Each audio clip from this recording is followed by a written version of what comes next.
the football season is starting, and to be honest, Started, it started, yeah. Man United taking L's. Weekend. Love to see it. Man City. Poor Johnny Evans at 36 years old, taking a penalty at Wembley, going, how has it come to this? Yeah, I mean, it looked like it was a pretty horrible penalty as well. That was a 1-1 draw with City going to extra time, and City winning 7-6 on penalties. I mean, you had, I feel like, all the clear-cut chances, and should have put it to bed a lot earlier. Yeah, we should have. Rashford with those 2 chances. Yeah, Rashford's 2 chances. Bruno having that goal ruled out for offside. That was an unbelievable finish had it been onside. But it just feels like we've been out of touch with the football space and any preseason, at least me, because of the Olympics going on. But yeah, first round of Premier League this weekend, and we thought we'd give our top 4 predictions, Stevie, with a lot of a bit of action in the transfer window, but nothing huge, no real marquee 100 million signings that have happened really as of yet. Probably the biggest one is Pedro Neto to Chelsea. And Solanke to Spurs. Yeah, and if we get De Ligt over the line, then it's probably that'll be a marquee. Probably a big one for us. Yeah. Yeah. So do you have a 1, 2, 3, 4 in mind there?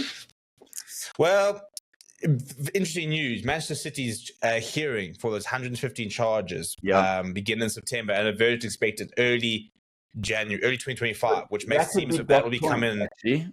Well, that's why I'm throwing it in there, because I'm saying, will we see a sanction? Okay, I'm not putting City in my top 3 because I'm going to put it in the universe that they get bloody demoted down to League 5. Yeah, so United to win it. Okay. I can't. For me, it was easy to say, okay, well, City are going to win because they've just got everything, etc. No, but if they are going to get penalised, let's actually take. Yeah, that's what I'm saying. So we assume they're going to get penalised. Liverpool, new manager, no idea what to expect from them. Yeah. Chelsea, who bloody knows? Spurs, let's be real. And Arsenal, I mean, that whole story about Mikel Arteta, I want to read that story that you put over here. I mean, so Mikel Arteta hired a team of professional pickpockets whilst he was at dinner with his Arsenal players.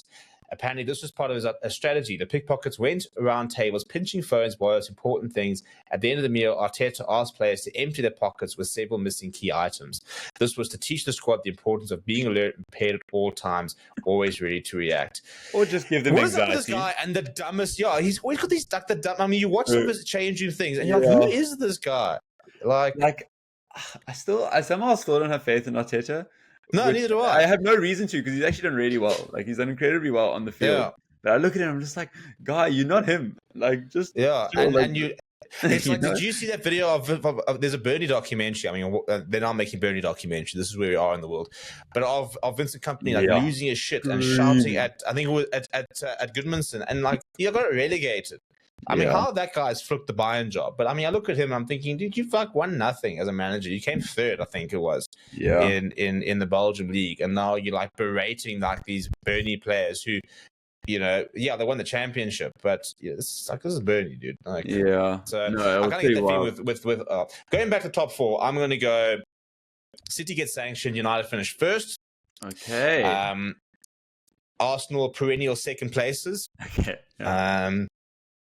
I think Liverpool still have a good enough squad to finish top 4, so I'll put them 3 as long as you guys click relatively early with how you guys are gonna play underneath them, and then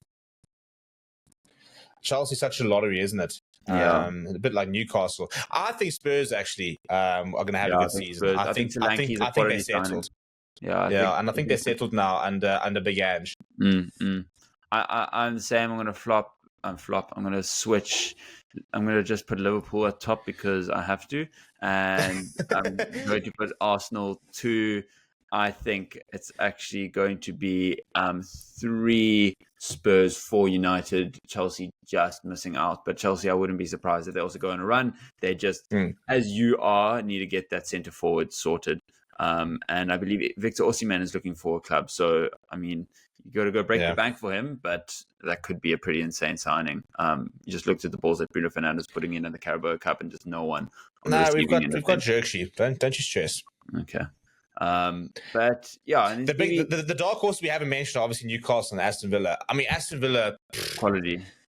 how my biggest problem is we often see a second season syndrome, after that kind of That's like our way. Champions It's just the League. schedules. You saw it at Newcastle with having Yeah, Champions exactly. League. The squad It always depth isn't happens. quite there. But I mean, Yeah, I'm very excited to see Villa in the Champions League. That's going to be special. Yeah. Villa Park is going to be absolutely bouncing. I mean, we all know that Europa is really the league you want to be in. But yeah, exactly. No, we do know Thursday nights are the best. it's got a cooler anthem, dude. It's Exactly. It's like nice and vibrant, modern. Yeah.